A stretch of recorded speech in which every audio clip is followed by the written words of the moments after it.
షాద్ నగర్ వైపు ఉన్న మన స్వర్గసీమ వెంచర్లో ప్లాట్లు కొన్న వాళ్ళంతా సంతోషంగా ఉన్నారు. ఒక్కసారి విజిట్ చేయండి. అంటే మరి గుళ్ళకి వెళ్ళడం అవన్నీ జరుగుతుంటున్నాయి కదా. ఇంతకుముందు వెళ్ళేదాన్ని కాదు కానీ ఇప్పుడు వెళ్తున్నాం. గుడికి వెళ్తున్నా, గుడిలో వెళ్ళి మెడిటేషన్ చేసుకుంటా, ఎనర్జీస్ అబ్జర్వ్ చేసుకుంటా.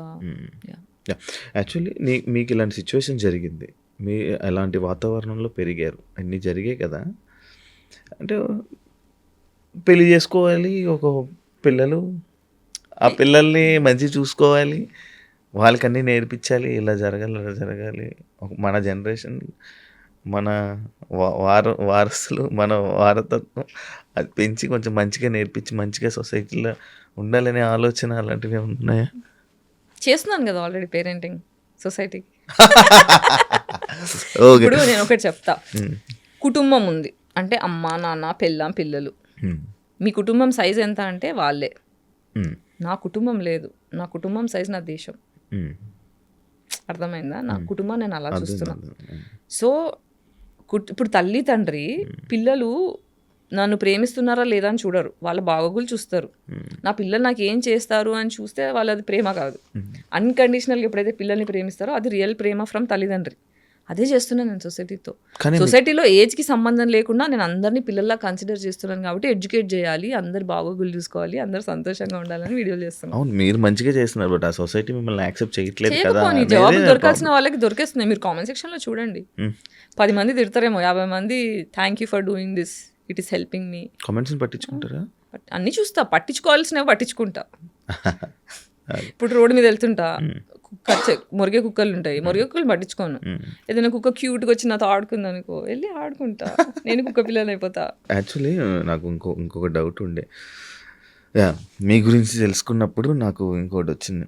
మీకు మ్యూజిక్ అంటే బాగా ఇష్టం అని, ఆ మ్యూజిక్కి సంబంధించిన ఒక పర్సన్తో రిలేషన్లో ఉండేవాళ్ళని. అవునా? అదెందుకు అయ్యింది? అది మీ ఇష్టంతోనే మీ దీంతోనే వెళ్ళారు కదా, మరి అది ఎందుకు బ్రేకప్ అయ్యింది? అదే అయితే దీన్ని చాలా టాక్సిక్ ఉండేది. బాగానే కనుక్కున్నానా? దీన్ని కార్మిక్ రిలేషన్షిప్ అని చెప్తా. ఎప్పుడైతే ఒక సోల్ ఎక్స్ట్రీమ్ ట్రామా నుంచి వచ్చి ప్రేమ అనే డెఫినేషన్ అర్థం కాక కొట్టుకుంటుంటాం చూడండి. ఈ కార్మిక్ రిలేషన్షిప్ ఏంటంటే కథార్సిస్ అనేది ఒక ఫినామినా ఉంటుంది మనకి. మీకు ఐడియా ఉందా? స్పిరిచువాలిటీ తెలిస్తే కొంచెం, లేదా హిందూయిజం కరెక్ట్ క్లారిటీ ఉంటే ఇప్పుడు మనుషులను అర్థం చేసుకోవడం స్టార్ట్ చేస్తున్నాను. కథార్సిస్ అనే ఫేజ్లో కార్మిక్ అనేది ఫైనల్ ఫేజ్ అనమాట. అంటే మనకి ఇల్యూజన్స్, అంటే నా మొగుడు, నా ఫ్యామిలీ, నా కోరికలు, నన్ను ఇట్లా చూసుకోవాలి, నన్ను బాగా చూసుకోవాలి, ఇవన్నీ డెల్యూషన్స్లో ఉంటాం. కానీ రియాలిటీలో నేను చూస్ చేసుకున్న మనిషి అంటే మనకి బేసిక్గా నా కోసం నేను నిలబడలేదు ఎప్పుడు.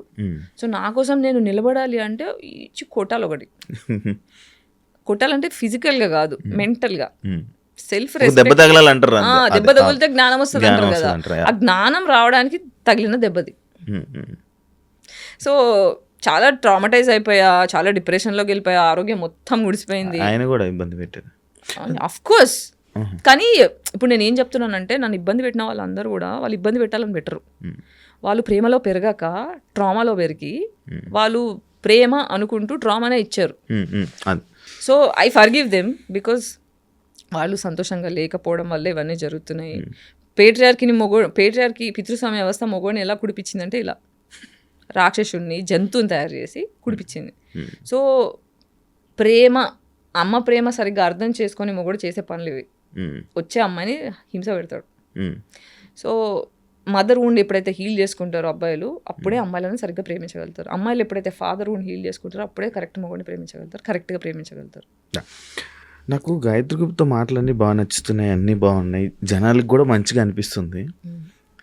కానీ బూతులు లేకుండా ఎందుకో మన బేసిక్గా మన వాళ్ళు బూతులు అంటే యాక్సెప్ట్ చేయరు, బోల్డ్నెస్ యాక్సెప్ట్ చేయరు. అది ఎందుకో తెలీదు, నాకు తెలియదు. మీకేమైనా తెలుసా? ఐడియా ఉందా?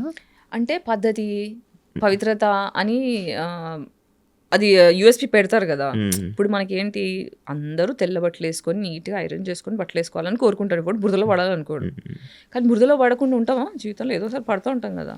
అది పడకపోయినా కారీలు. ఎగ్జాక్ట్లీ. అలా బురదలో పడ్డప్పుడు ఏమైందంటే కోపం వస్తుంది. సో అలా సర్వైవల్ మోడ్లో ఉన్న మనుషులు ఎప్పుడు బూతులు డిఫెన్స్గా వాడతారు. ఇది ఏంటంటే నేను ఒక్కదాన్నే మాట్లాడుతున్నాను, బూతులు చాలా మంది మాట్లాడుతారు. మహేష్ బాబు సినిమాలో అన్న మాటలు ఇంట్లో ఉన్నాయి ఉన్నాయి ఉన్నాయి.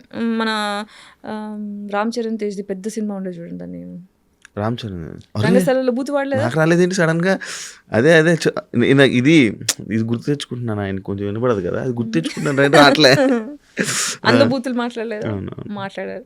బూతులు అనేది అందరూ మాట్లాడతారు. ఇక్కడ ఏంటంటే ఆడపిల్లని కాబట్టి నన్ను సపోర్ట్ చేసే లేరు కాబట్టి, దెప్పడం ఈజీ కాబట్టి, తొక్కాలి కాబట్టి, నా వాయిస్ లేవకూడదు కాబట్టి అంటే బేసిక్ అబ్బాయిలను కూడా తిడతారు.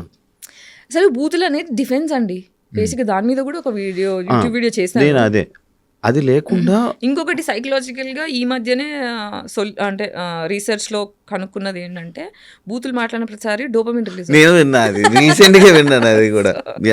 ఆయన చెప్పాడు బూతులు. ఇప్పుడు ఏంటంటే నిన్ను గట్టి గిల్లేస్తా, ఇది ఏంటి సీక్రెట్ గా గిల్లుతా, ఇది ఎవరికి కనిపించదు.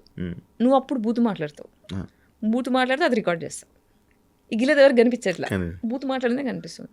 మనుషులు బూతు మాట్లాడదంటే గిల్లద్దు, సొసైటీ గిల్లుతుంది, హరాస్ చేస్తుంది. అంటే మెటఫార్గా చెప్తున్నా, సొసైటీ ఈజ్ నాట్ లెట్టింగ్ మీ. అమ్మాయిలని అబ్బాయిలని ఎవరైతే బూతులు మాట్లాడుతున్నారో వాళ్ళు జీవితంలో సంతోషంగా లేరు, వాళ్ళకి రెస్పెక్ట్ దొరకట్లేదు. సో అది డిఫెన్స్లో వచ్చే మాటలు. వాళ్ళని తప్పు అని చెప్పే కంటే వాళ్ళు ఎందుకు అలా చేస్తున్నారో మనం ఇప్పుడు ఒక చెట్టు సరిగ్గా పెరగట్లేదు అనుకో గార్డెన్లో, మనం సాయిల్ని కరెక్ట్ చేస్తాం కానీ చెట్టు ఎందుకు పెరగట్లేదు అనం కదా. సొసైటీ బాగుపడాలి ఫస్ట్. ఫైనల్గా ఏం కోరుకుంటున్నారు జనాల నుంచి? సంతోషంగా ఉండాలి అందరూ, ఎవరినైనా హర్ట్ చేసుకోవద్దు, సెల్ఫ్ వర్త్ తెలుసుకోవాలి అందరూ. ఫస్ట్ నాకు నేను ఇంపార్టెంట్, నా సెల్ఫ్ వర్త్ నేను వాల్యుబుల్ అని అర్థమైతే అంత సొసైటీ సెట్ అయిపోతుంది. దానికోసం నా వంతు ఏమంటారు ఉడత సహాయం నా యూట్యూబ్ వీడియోల ద్వారా చేస్తున్నా. మళ్ళీ నాకు డౌట్, ఇప్పుడు మీకు ఫైనాన్షియల్ సపోర్ట్ కావాలంటే మీరు ఏం చేస్తారు? ఏమో నాకు అర్థం కావట్లేదు. సినిమా చేస్తాను, ఇప్పుడు క్రౌడ్ ఫండింగ్ చేస్తా. సినిమా డెమో షూట్ చేసిన తర్వాత ఫిలిం బజార్ అని ఒక ప్లేస్ ఉంది గోవాలో, అక్కడ మొత్తం డిఫరెంట్ ప్రొడక్షన్ హౌసెస్ వస్తాయి, వేరే కంట్రీస్ నుంచి ప్రొడ్యూసర్స్ వస్తారు. అక్కడ వాళ్ళకి నచ్చితే ఇక్కడ ఇంత కష్టపడాల్సిన అవసరం లేదు. అక్కడ ఒక పెద్ద డోర్ ఓపెన్ అయింది నాకు, అది కూడా సాగరే తీసుకెళ్ళాడు 2 years బ్యాక్.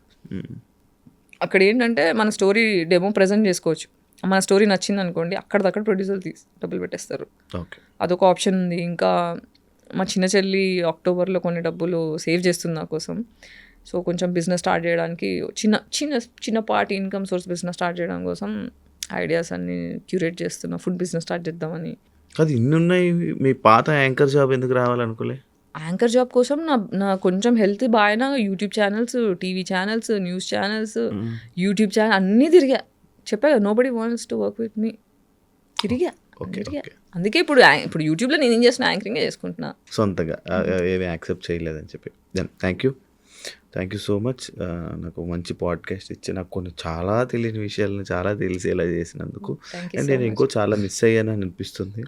తప్పకుండా నేను మళ్ళీ ఇంకొకసారి మీతో ఇంకో పాడ్కాస్ట్ పెట్టాలని నేను కోరుకుంటున్నాను. అండ్ అదే కాకుండా మీరు మీ లైఫ్లో మంచి సక్సెస్ అవ్వాలని, అంటే మీ మాటలు విన్నప్పుడు మంచిగా ఉన్నారు కదా, మంచి జరగాలి అది కోరుకుంటూ, మీ కష్టాలన్నీ తీరిపోవాలని, మంచి ఆఫర్స్లో ఇంకా సక్సెస్ అవ్వాలని, ఇంకా పైకి వెళ్ళాలని మనస్ఫూర్తిగా కోరుకుంటున్నాను.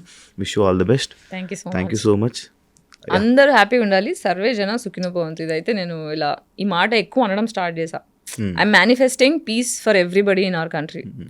అంటే ప్రపంచంలో ఉన్న అందరూ ప్రశాంతంగా ఉండాలని. నేను రీసెంట్గా ఒక పాడ్కాస్ట్ చేసా, విష్ణుప్రియ భీమినేని. తను కూడా నేను వైబ్రేషన్స్ తీసుకుంటున్నా, తను అలాగే మాట్లాడింది నా ఇంటర్వ్యూ. తన్ని చూసే దాని తర్వాత మీరేనా సేమ్. నేను అదంతా పోవడానికి, నా నెగిటివిటీ పోవడానికి నాకు ఆ వైబ్రేషన్స్ తీసుకుంటా, అలా అయింది. థ్యాంక్ యూ, ఆల్రెడీ చెప్పేశాను కాబట్టి. చూసారు కదా ఇంటర్వ్యూ. ఇంకో గెస్ట్తో మళ్ళీ మీ ముందు కలుస్తాను. అంతవరకు సియా.